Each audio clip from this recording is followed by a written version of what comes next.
ভাইভাতে ডাক পাওয়ার পর ভেবেছিলাম এবার হয়তো চাকরিটা পেয়ে যাব, কিন্তু অ্যাকাউন্টেন্সি সাবজেক্ট হওয়া সত্ত্বেও আমাকে জিজ্ঞাসা করা হলো কয়লার রং কালো কেন, কয়লার মধ্যে কেন হিরে পাওয়া যায়, হোয়াট ইজ হোমোস্যাপিয়েন্স।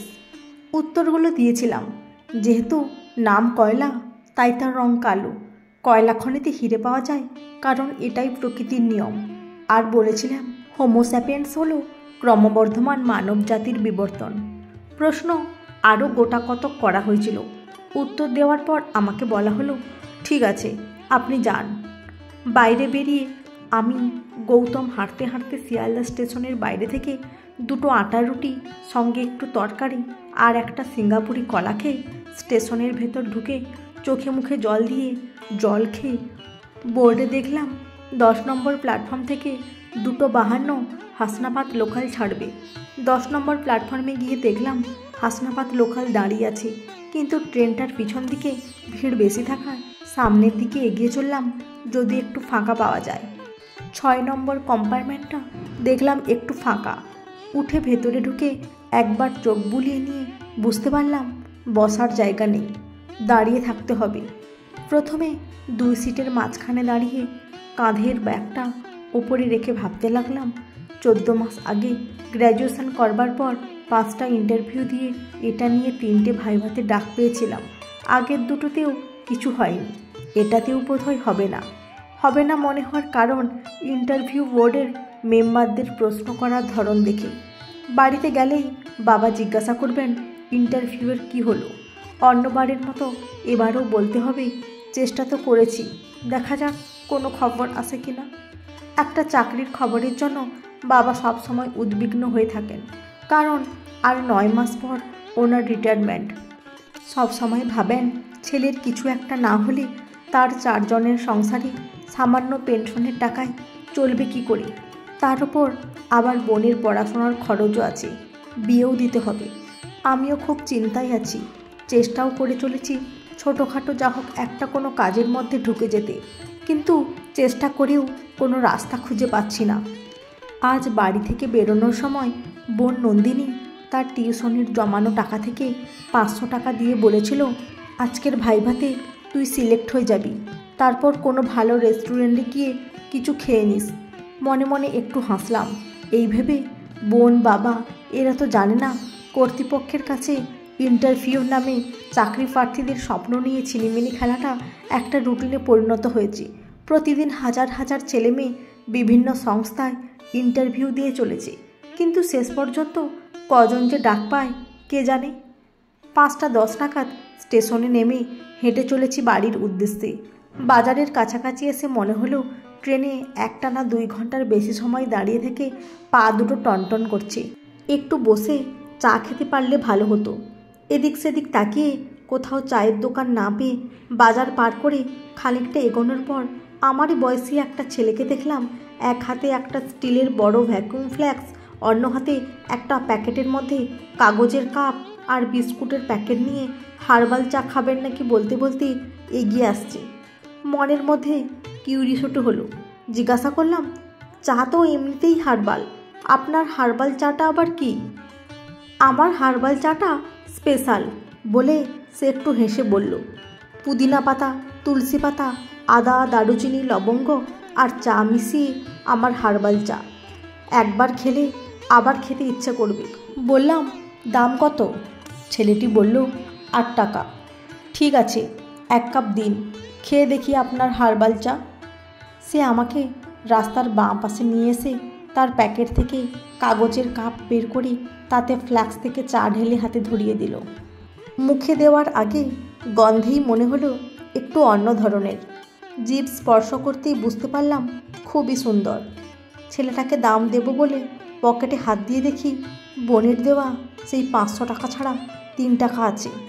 বাধ্য হয়ে ছেলেটিকে বললাম, ভাই আগে খেয়াল করিনি, চায়ে তো চুমুক দিয়ে ফেলেছি, তোমার কাছে 500 টাকার খুচরো আছে? সে বলল, আমার কাছে 150 মতো আছে, তবে অসুবিধে নেই, আপনি দিন, আমি সামনে থেকে ভাঙিয়ে দিয়ে আসছি। তার হাতে টাকাটা দিলাম। সে আমাকে তার প্যাকেট আর চায়ের ফ্ল্যাক্স দেখতে বলে বাজারের দিকে গেল টাকাটা ভাঙাতে। 10-15 মিনিট হয়ে গেছে, ছেলেটা আসছে না দেখে তার রেখে যাওয়া মালগুলোর সামনে পায়চারি করতে করতে টাকাটি নিয়ে ছেলেটি যেদিকে গেছে সেদিকে লক্ষ্য করতে লাগলাম সে আসছে কিনা। 1 ঘন্টারও বেশি সময় অপেক্ষা করার পর ছেলেটি ফিরে না আসায় বুঝতে অসুবিধা হলো না সে তার জিনিসগুলো আমাকে গছিয়ে বোনের দেওয়া 500 টাকা নিয়ে হাওয়া হয়ে গেছে। এখন জিনিসগুলোর দিকে তাকিয়ে ভাবছি, হয় এগুলো ফেলে আমাকে চলে যেতে হবে, না হয় বাড়িতে নিয়ে যেতে হবে। ঠিক করলাম নিয়েই যাই। সবে তুলেছি নিয়ে যাব বলে একজন এসে বলল, চা হবে নাকি? আমি সেই পথচারীর দিকে একবার তাকালাম, তারপর চায়ের ফ্লাস্কটার দিকে তাকিয়ে বললাম, হ্যাঁ হবে, 8 টাকা দাম। খুচরো আছে তো? লোকটি বলল, 8 টাকা কেন, সব জায়গায় তো 5 টাকা 6 টাকা করে নেয়। তোমার কি এমন চা যার দাম 8 টাকা? বললাম, হার্বাল চা, একবার খেলে আবার খেতে ইচ্ছে করবে। লোকটি কী ভাবলো জানি না, আমার হাতে 8 টাকা দিয়ে বলল, দাও 1 কাপ খেয়ে দেখি কেমন। অনভ্যস্ত হাতে লোকটিকে ফ্লাস্ক থেকে চা যখন দিচ্ছি উনি বললেন, মনে হচ্ছে প্রথম কারবারে নেমেছো, বলে চায়ে চুমুক দিয়ে বললেন, বাহ বেশ তো খেতে, চালিয়ে যাও, তোমার এই ব্র্যান্ড ভালোই চলবে, বলে লোকটি চা খেতে খেতে চলে গেলেন। আমি 2 লিটারের চায়ের ফ্লাস্ক আর প্যাকেটটা নিয়ে আবার বাজারের দিকে ফিরে এলাম, যদি চায়ের ছেলেটাকে খুঁজে পাই। বাজারের সামনে এসে এদিক ওদিক তাকিয়ে ছেলেটিকে খুঁজতে লাগলাম, কোথাও আর টিকিটাও দেখতে পেলাম না। 4-5 জন মাঝবয়সী ভদ্রলোক বোধহয় হাঁটতে বেরিয়েছিলেন। আমার হাতে চায়ের ফ্লাস্ক থেকে এগিয়ে এসে বললেন, চা আছে নাকি? বললাম, হ্যাঁ আছে, 8 টাকা করে দাম। তাদের মধ্যে একজন বললেন, 8 টাকা কেন? বললাম, এটা স্পেশাল হার্বাল চা। আমার কথা শুনে মাঝবয়সী লোকগুলো হাসাহাসি করে বলতে লাগলো, চা, সেও আবার স্পেশাল হার্বাল, ঠিক আছে দাও। চা খেয়ে তারা বলতে বাধ্য হলেন, ঠিকই, তোমার চা একটু অন্যরকম, বলে দাম মিটিয়ে দিয়ে বললেন, এখানে কিছু সময় দাঁড়াও, তোমার এই চা সব বিক্রি হয়ে যাবে। সত্যি তাই, মিনিট 50-এর মধ্যে চায়ের ফ্লাস্ক ফাঁকা।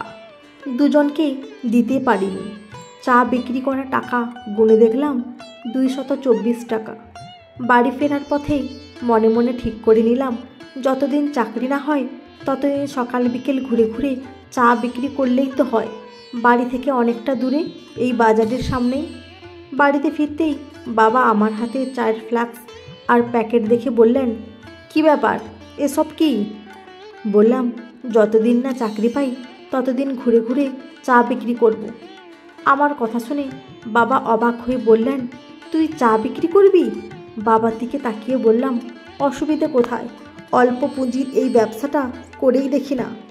বাবা আমার হাতের দিকে তাকিয়ে বললেন, তুই তো একেবারে জিনিসপত্র নিয়ে আগে থাকতে মনস্থির করেই এসেছিস।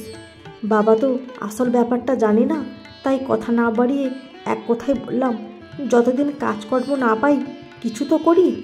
লেখাপড়া শিখে যদি তোর মনে হয় ঘুরে ঘুরে চা বিক্রি করবি, তাহলে আমার আর কিচ্ছু বলার নেই, যেটা ভালো মনে হয় কর, বলে বাবা ঘরের মধ্যে চলে গেলেন। মা সন্ধে দিচ্ছিলেন, আমাকে দেখে বললেন, এসব কি গৌতম, তোর কি এতটুকু লজ্জা সম্মান নেই? ফ্লাস্ক আর প্যাকেটটা ঘরের এক কোণায় রেখে কাঁধের থেকে ব্যাগ নামিয়ে মাকে বললাম, চাকরির চেষ্টা যেমন করে যাচ্ছি তেমনি করব, বসে না থেকে যদি এই ব্যবসাটা করি তাহলে কিন্তু ভালোই হবে, হাতে কিছু পয়সাও থাকবে, তোমার আর বোনের থেকে হাত পেতে চাইতে হবে না। তুমি আর না করো না মা, আমাকে অনুমতি দাও, বলে বললাম, আমি যে চায়ের রেসিপিটা পেয়েছি তুমি শুধু আমাকে বানিয়ে দেবে, আমি সেটা নিয়ে গিয়ে সকাল বিকেল বিক্রি করব। প্লিজ মা, তুমি আমাকে এইটুকু সাহায্য করবে না? মা বললেন, কি তোর রেসিপি? মাকে বললাম। মা হেসে বললেন, ঠিক আছে, তুই তাহলে কাল সকালে এনে দিস, আমি বানিয়ে দেব। মাকে থ্যাঙ্কস বলে বললাম, নন্দিনী কি পড়াতে গেছে? মা বললেন, হ্যাঁ। কেন? বললাম, না কিছু না, এমনি, ওকে দেখছি না তো তাই। রাতে বোন নন্দিনীকে ফাঁকা পেয়ে চাওয়ালা ছেলেটার সাথে ওর দেওয়া 500 টাকার নোটটা নিয়ে ঘটে যাওয়া ঘটনাটা যখন বললাম, ও শুধু বলেছিল, যা গেছে বাদ দে, তাই বলে তুই চা বিক্রি করবি? নন্দিনীকে বললাম, শুধু চাকরির চেষ্টা করলেই হবে? নিজেকে কিছু তো করতে হবে। তাছাড়া তুই ব্যাপারটা ঠিক বুঝতে পারছিস না। যখন তখন সময় অসময় টাকা পয়সার দরকারে হাত পাতার থেকে নিজে যদি চা বিক্রি করেও 2 পয়সা আয় করতে পারি, সেটা আমার কাছে অনেক বড় হবে। আর যদি সত্যি এই চায়ের ব্যবসাটা ভালো চলে, তাহলে জানবি সবথেকে বড় অবদান তোর, কারণ তোর টাকাই আমার মূলধন। বুঝতে পারলাম নন্দিনী আমার কথায় সন্তুষ্ট হতে পারেনি। তবুও সে ঘরে ঢোকার আগে বলে গেল, আমার দাদা চা বিক্রি করছে, এটা দেখতে আমার মোটেও ভালো লাগবে না। পরদিন খুব সকালে পাইকারি বাজারে গিয়ে পুদিনা পাতা, তুলসী পাতা, আদা, দারুচিনি ইত্যাদি কিনে মাকে দিয়ে বললাম, বানিয়ে নিজে খেয়ে দেখো একটা, ফ্লেভারের সাথে টেস্টটা ঠিকঠাক মতো আসছে কিনা, সেই সঙ্গে আমাকেও বানানোটা দেখিয়ে দাও। মা বললেন, তুই দেখে কি করবি? বললাম, শিখে রাখতে আপত্তি কী? মা প্রথমে সব কিছু দিয়ে অল্প করে টেস্ট করার মতো বানিয়ে নিজে নিয়ে আমাকে দিয়ে বললেন, খেয়ে দেখ ঠিক মতো হয়েছে কিনা। মুখে দিয়ে বুঝতে পারলাম সেই ছেলেটার মতো অতটা সুন্দর না হলেও খারাপ হয়নি। 9টার মধ্যে 1 ফ্লাক্স চা নিয়ে বাজারের সামনে গিয়ে দাঁড়ালাম। 10:30টার মধ্যে ফ্লাক্স ফাঁকা করে বাড়ি ফিরে মাকে ধরে আর একবার চা বানিয়ে আবারও বাজারের সামনে এলাম। বেলা 12টার মধ্যে সব বিক্রি হয়ে গেল। দোকান থেকে দারুচিনি, লবঙ্গ, এলাচ, আদা, ভালো কোয়ালিটির চা আর চিনি কিনে বাড়ি ফিরলাম। 1 মাসের মধ্যে 3000 টাকা দিয়ে 3 লিটারের একটা স্টিলের ফ্লাক্স কিনে মোট 5 লিটার চা 2 হাতে নিয়ে বার হতে লাগলাম। সকাল 8টা থেকে 8:30টার মধ্যে চা নিয়ে বেরিয়ে 12টা থেকে 12:30টার মধ্যে বাড়ি ফিরতাম। মাঝে মধ্যে কখনো সখনো আধা ঘন্টা আগে পিছু হতো। সেদিন বাবার বয়সী বাজার কমিটির সেক্রেটারি চা খেতে খেতে আমার সব কথা শুনে তিনি বললেন, লেখাপড়া শিখে তুমি যদি চা বিক্রি করতে পারো, তাহলে আমার ছেলেটা 2 বার মাধ্যমিক ফেল করে পড়াশুনো ছেড়ে আড্ডা দিয়ে বেড়াচ্ছে। তাকে বলেছিলাম এই বাজারের কোনায় একটা জায়গা আছে, সেটা বাজারের মালিককে 1 লাখ টাকা সেলামি দিলে জায়গাটা দেবে, সেখানে একটা চায়ের দোকান করে বসতে। ছেলে সে কথা শুনে আমার মুখের ওপর না করে দিয়ে বলে দিল, চায়ের দোকান করে বসলে মান সম্মান আর থাকবে? অথচ সে রাত দিন এদিক সেদিক ঘুরে আড্ডা দিয়ে বেড়ায়, কোনো কাজ করে না, সেবেলায় তার মান সম্মান নষ্ট হয় না বলে বললেন। আচ্ছা বাবা, তুমি বলো, সম্মান কি এতেও ঠুনকো? তারপর কয়েক সেকেন্ড চুপ করে থেকে বললেন, যাকগে বাদ দাও, জায়গাটা এখনও আছে, তুমি যদি কিনতে চাও আমি ব্যবস্থা করে দিতে পারি। এই বাজারের একটু কোণার দিকে হলেও জায়গাটা ভালো, 5 হাত বাই 7 হাত জায়গা। জায়গাটার জন্য বাজার মালিককে তোমাকে দিতে হবে সেলামি হিসেবে 1 লক্ষ টাকা, মাসিক ভাড়া হবে 50 টাকা, আর সমিতির চাঁদা দিতে হবে মাসে 10 টাকা। 2 বার চিন্তা না করে সঙ্গে সঙ্গে বলে দিলাম, আপনি ব্যবস্থা করে দিন, জায়গাটা আমি নেব। 5 মাস ধরে ঘুরে ঘুরে চা বিক্রি করে বাজারের দোকানটা একটু একটু করে কমপ্লিট করে ফেললাম। 1 বছর পর একটা বেসরকারি সংস্থায় চাকরি পেয়েছি। ফিরতে রাত হয়। রবিবার বা বিশেষ কোনো ছুটির দিনে দোকানে বসি। দোকানটা টিনের ছাউনি দিয়ে পাকা করা হয়েছে। নাম রেখেছি দোকানের নন্দিনী টি স্টল। এখন দোকানে চা ছাড়াও রুটি, কলা, বিস্কুট, ডিম সিদ্ধ থাকে। বাজারের মধ্যে বলে বিক্রি বাট্টা ভালোই হয়। বাবা রিটায়ার করে এখন দোকানেই বসেন। সময় কাটে তার নানা ধরনের মানুষের সাথে গল্প করে, চাও বিক্রি করেন। বাজার কমিটির সেক্রেটারি সেই বয়স্ক ভদ্রলোকও দোকানে আসেন, চা খান, বাবার সাথে গল্প করতে করতে বলেন, ছেলেটা আমার এখন শপিং মলে কাজ নিয়েছে, অথচ ও যদি আমার কথা শুনতো তাহলে নিজে ব্যবসা করতে পারত। বন্ধুরা, আজকের গল্পটি কেমন লাগলো? যদি ভালো লেগে থাকে অবশ্যই একটি লাইক দিয়ে চ্যানেলটি সাবস্ক্রাইব করে পাশে থাকবেন। অসংখ্য ধন্যবাদ।